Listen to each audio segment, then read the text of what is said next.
Айде, Пеши! Ще я спукаме ли, Пеши? Дай, Вар!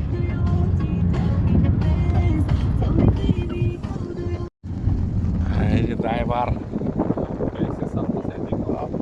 Бягай, Копринки, Чида! Дай, Вар!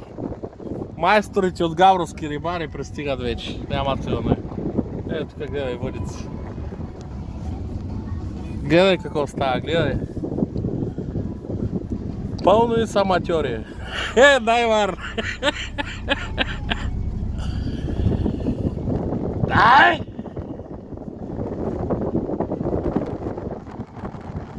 Тя ще с бабичка цяла водата ли седнала, бе?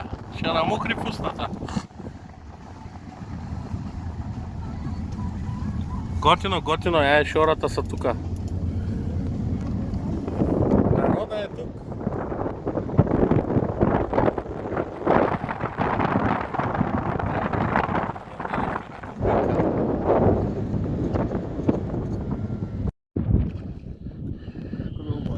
Няма, ама као ние ще, да знаеш. Дръж, снимай. Дръж, снимай, бе. Че не те как. Снимай го.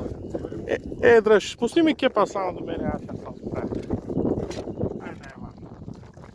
Махни го.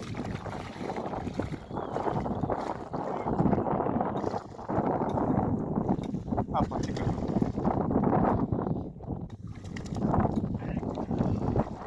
Айде, ема. Баш майстора. Първа риба. Дай, Иван. Монката, кой е хубава патика?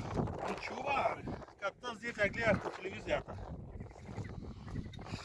Еш, майстор. Една хубава каракуда. Приместих се и веднага фанах риба. Че нещо тук закоця работата.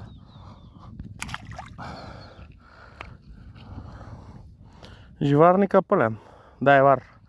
И сега да ви покажа нашия лагер. Тук въдички, работи. Тук плувки, работи. Багажи. Пълен панаир. Опадали сме цирка от всякъде. Его и Пеши. И тъй, продължаваме. И тъй, приятелчета.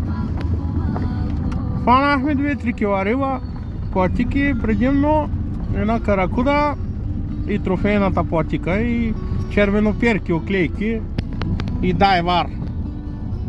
За гавровски рибари и за България рибари, дай, Вар.